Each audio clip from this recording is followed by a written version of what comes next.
Tonight, major Canadian ports at a standstill, with businesses bearing the brunt of the backlog.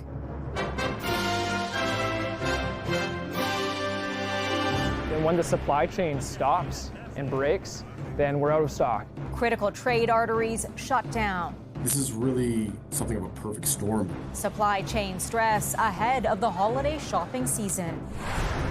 My father's most enduring gift is that he loved this country. Honoring the late Murray Sinclair. Murray gave us the blueprint, the foundation, the tools to pursue reconciliation. The Indigenous leader who dedicated his life to truth, justice, and education. Royal Canadian Legions at risk, forced to adapt with so many struggling to stay open. And the science behind solving a sea blob mystery. The one that I was walking along, I actually found 15 to 20 blobs just on that beach. Plus, paying tribute to the war efforts of a Nova Scotia family. Having 8 children go over to fight in a war, just mind-boggling. The new memorial dedicated to brothers with a story of service. They made the ultimate sacrifice.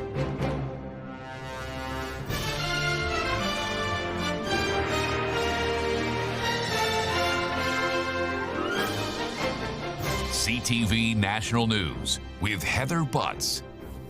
Good evening. Canada's already fragile supply chain is taking another hit tonight.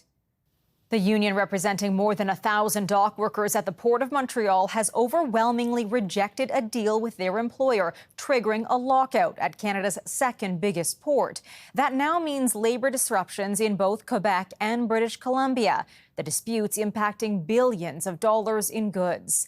It comes just as businesses are frantically preparing for the holiday shopping season, not knowing if they'll have enough supply to wait out the work stoppage. CTV's Kamal Karamali starts us off. This glass tank here. Here at this Vancouver area water filtration company, supply is drying up. Specifically, this one glass tank is what we can't get. Because some parts are stuck at the Port of Vancouver, where an ongoing labor dispute has paralyzed cargo movement since Monday. We're selling them as fast as we can manufacture them, and so then when the supply chain stops and breaks, then we're out of stock. Countless businesses feeling the ripple effect as the employer and union members broke off talks in BC this weekend. Combine that with ongoing work disruptions at the Port of Montreal, and businesses are bracing for the worst. This is really something of a perfect storm. The Port of Montreal Dockworkers Union overwhelmingly rejected a contract offer by employers Sunday night that will now leave some 1,200 staff locked out. With the country's 2 biggest ports left at a standstill, there's a lot to lose. We're looking at a disruption to $1.2 billion worth of trade daily. And the timing couldn't be worse, with Black Friday just around the corner, kickstarting the holiday shopping season. The 6 weeks leading up to Christmas can sometimes represent 25 to 40% of their entire year of sales, and many of these businesses are already desperately weakened. With small businesses paying the biggest price. It's just a really bad situation for us.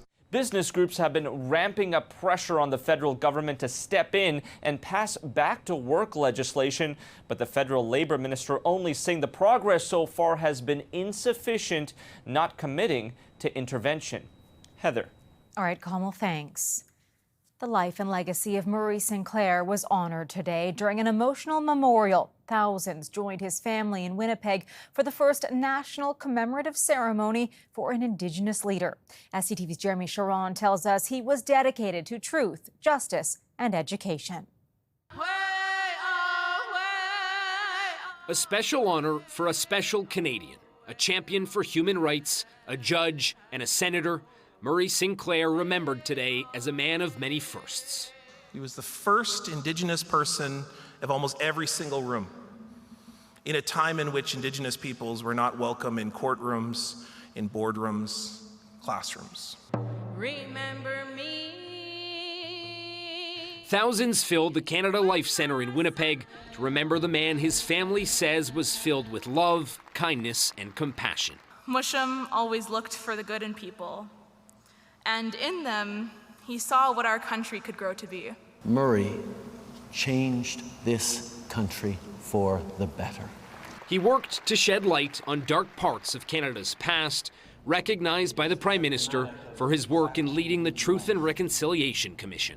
Murray gave us the blueprint, the foundation, the tools to pursue reconciliation, and now it is up to all of us, governments, Indigenous peoples and non-Indigenous people, to keep doing the work. From Selkirk, Manitoba, Sinclair was the province's first Indigenous judge and just the second in Canada, later serving as a senator as well. A heart brave enough to expose injustices, yet generous enough to make everyone around him feel welcome and important. Sinclair's many accolades recognized today by fellow Indigenous leaders, but his lifelong dedication to paving a better path for the future is his lasting legacy. Justice Sinclair gave us hope, and he still does as we stand here today in his shadow. His powerful words, shared today by his son, not soon to be forgotten. Change will happen if the citizens of this country believe and make it happen. So, believe. Then get up. Do something about it. Don't just sit there. Get up. Jeremy Sherrill, CTV News, Ottawa. For nearly a century, the Royal Canadian Legion has offered a gathering space and a social lifeline for veterans and their communities. But aging membership and facilities have forced financial pressures. It's a struggle for some to survive. CTV's Alison Bamford takes a look at how some branches are faring. Tables set and the hall cleaned. Final touches ahead of Remembrance Day, the Legion's busiest day of the year. It's important that we get people involved, and once we get them involved, to get them engaged. Saskatoon's Nutana Legion hosts special events weekly, dances, bingos, ladies' nights to engage the public. They've managed to recruit 85 new members this year.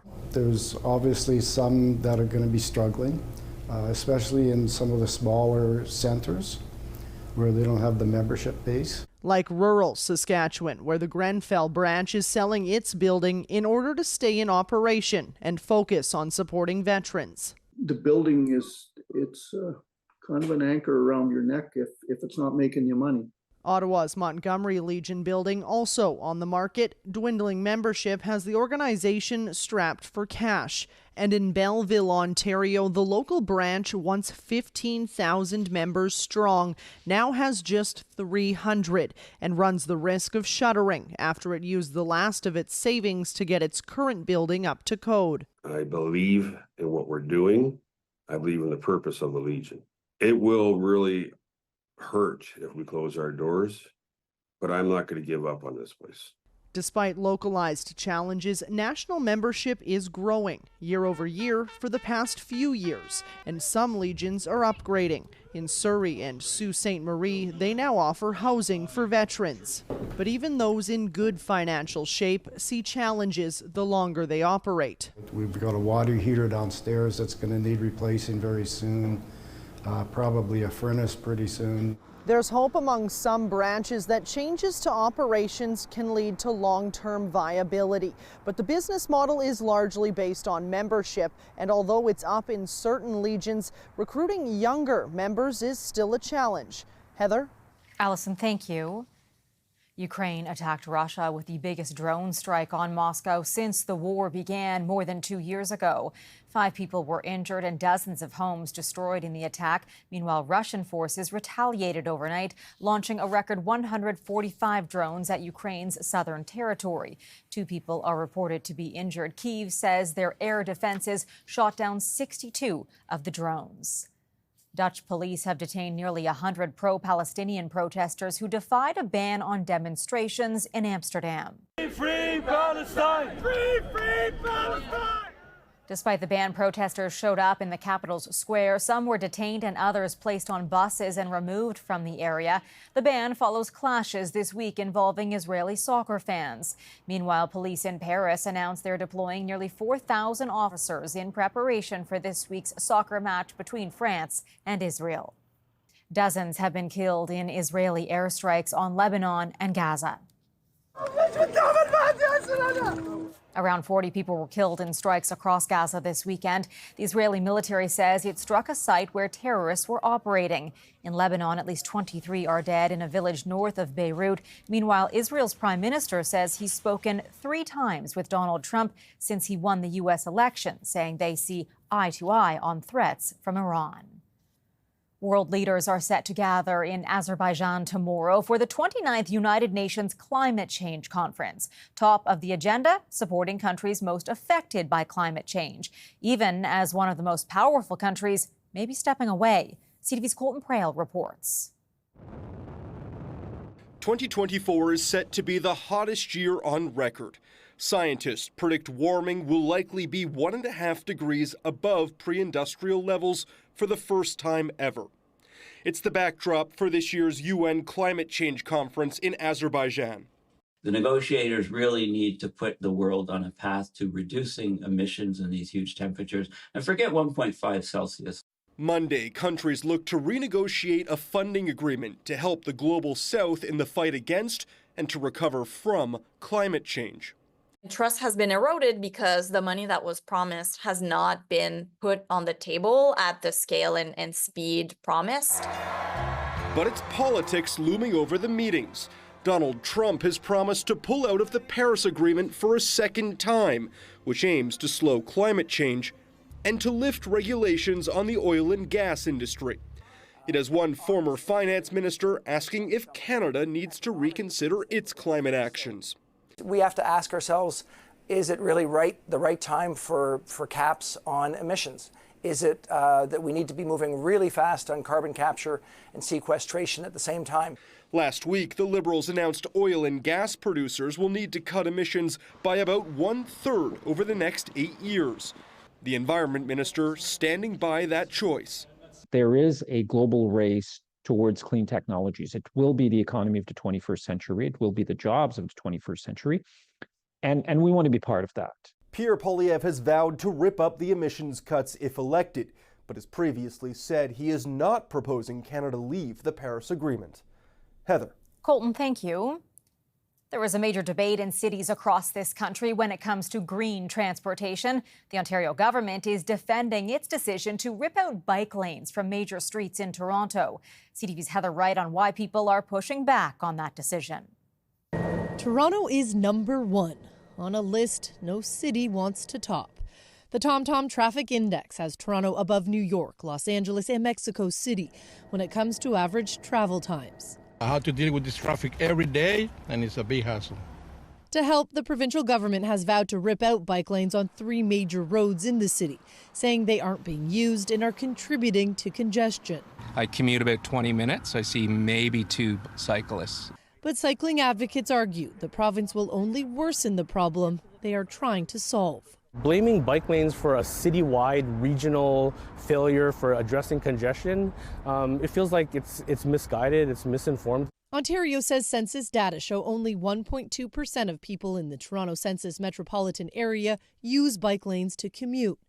But critics say that figure is misleading, as the area is nearly 6,000 square kilometers and includes suburban areas like Richmond Hill, Oakville, and Vaughan, which are far from the city core. There's lots of people who just are waiting to have a choice to choose to get out of their cars, and we need to invest in more infrastructure so more people cannot drive. The Toronto Congestion Task Force pegs the loss of productivity due to traffic at around $11 billion. But cycling advocates argue bike lanes are not the problem, but rather a solution. In New York, one study found travel time decreased by 35% after bike lanes were installed on a stretch of road in Manhattan. For those who use them daily, bike lanes make work safer. It'll be hard for us to make a living, and it'll increase the amount of accidents. And without them, some say they'll be less inclined to bike to work. Probably not, honestly. I feel like it's not very safe just sharing it with drivers. The city has asked the province to not only pay for the cost of removing bike lanes, but also the time and planning that went into them. Ontario's Minister of Transportation has only said cities will be reimbursed when they remove bike lanes without giving any specifics. Heather Wright, CTV News, Toronto. Coming up, a life in the reserves. It's supposed to be only a summer job. However, I fell in love with the military and never wanted to leave. From the hospital to the Canadian Armed Forces, a medical career of service.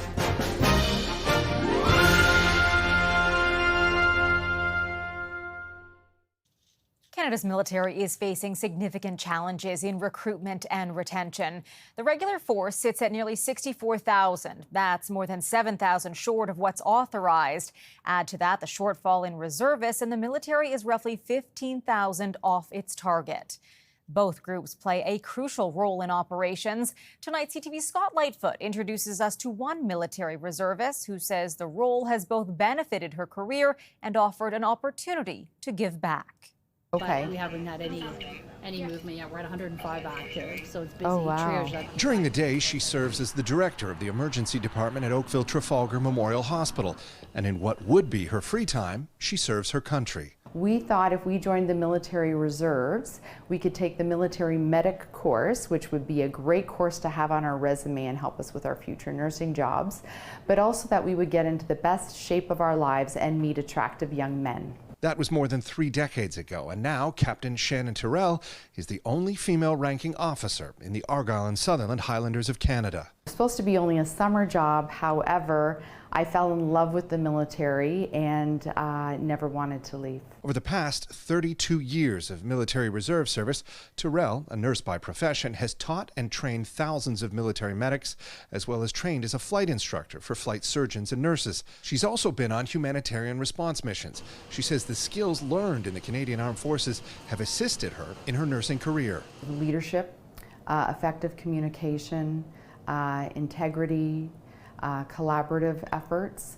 So these are things that are very similar across both teams. As Remembrance Day approaches, Captain Tyrrell says she will be remembering not only those who made the ultimate sacrifice for their country, but also those who served and now suffer with mental and physical health challenges. I think we have a lot of our veterans who are struggling, and I think it's a time to be thinking about them and not just remembering on that day, but thinking about what opportunities there are and services there are that we can all contribute to and advocate for to help them. And she hopes by sharing her experiences in the reserve, she'll inspire others, especially young women, to consider joining up. I think if more people knew about it, they'd be doing this too, because I've been having a great time.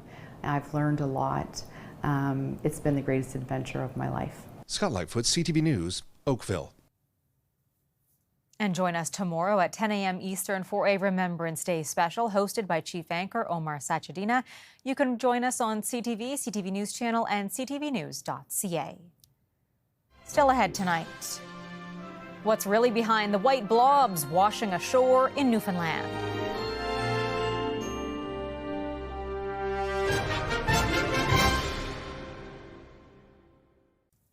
Strange white sea blobs have been washing up on the shores of Newfoundland. For weeks, scientists were stumped by the random discovery. Tonight, CTV's Garrett Barry has more on what's really lurking in the waters.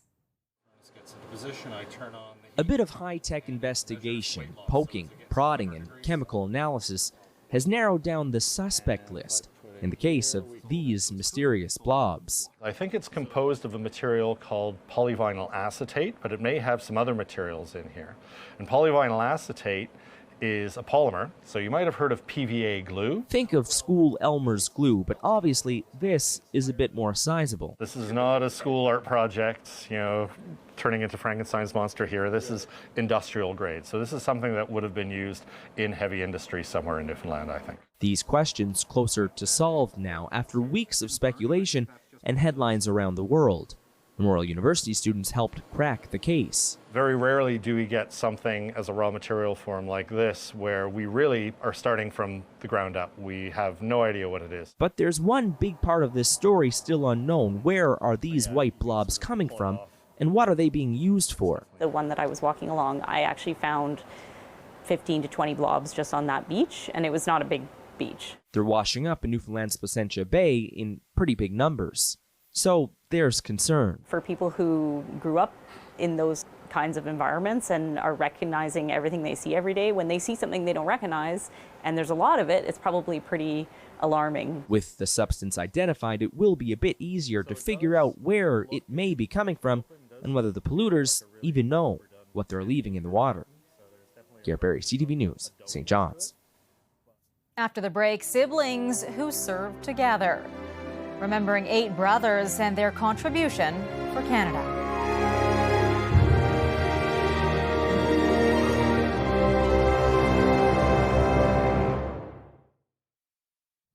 On the eve of Remembrance Day, we reflect on a story of sacrifice among siblings. The contributions of 8 brothers from Nova Scotia honored with a new monument, a way for their small town to pay tribute. Here's CTV's Paul Hollingsworth. Across Canada, Remembrance Day is a time to honor the men and women who died in battle while serving our country. It's the most important day of the year. In the small Nova Scotia community of Knoll, this marble and granite monument stands tall to honor the 8 sons of Richard and Sarah Harvey who grew up nearby. All 8 brothers fought for their country in the Second World War. Being a parent myself and having 8 children go overseas, to fight in a war, just mind-boggling. Garnet Harvey, who was wounded on D-Day, has his name etched in stone, a reminder of his heroic service that was quietly celebrated but rarely discussed in the Harvey household. You didn't hear much about it. I remember being shown his scars from the war. Probably I was about 9 or 10. The 8 brothers are believed to be the most siblings from one family in North America or the British Commonwealth to serve in the Second World War. Jeff Thurber led a fundraising campaign to help erect this memorial structure. The whole monument, the flags, the banners, everything was done through community and fellow legions. This monument captures a special chapter in Nova Scotia history, but it also serves as a sad reminder. The 8 brothers are no longer alive. 6 returned from the war. 2 were killed in action. The 2 on the top, Marvin and Burl, they made the ultimate sacrifice. For the Harvey family that still has deep roots in this area, it's a meaningful tribute. Oh, man. Fantastic. An opportunity to acknowledge and celebrate the extraordinary contributions of the 8 Harvey brothers who did their country, province, and family proud. Paul Hollingsworth, CTV News, Knoll, Nova Scotia. A beautiful tribute. That is our newscast for this Sunday evening. I'm Heather Butts. For all of us at CTV National News, thank you for watching. I'll be back tomorrow with CTV National News at 5:30. Until then, good night.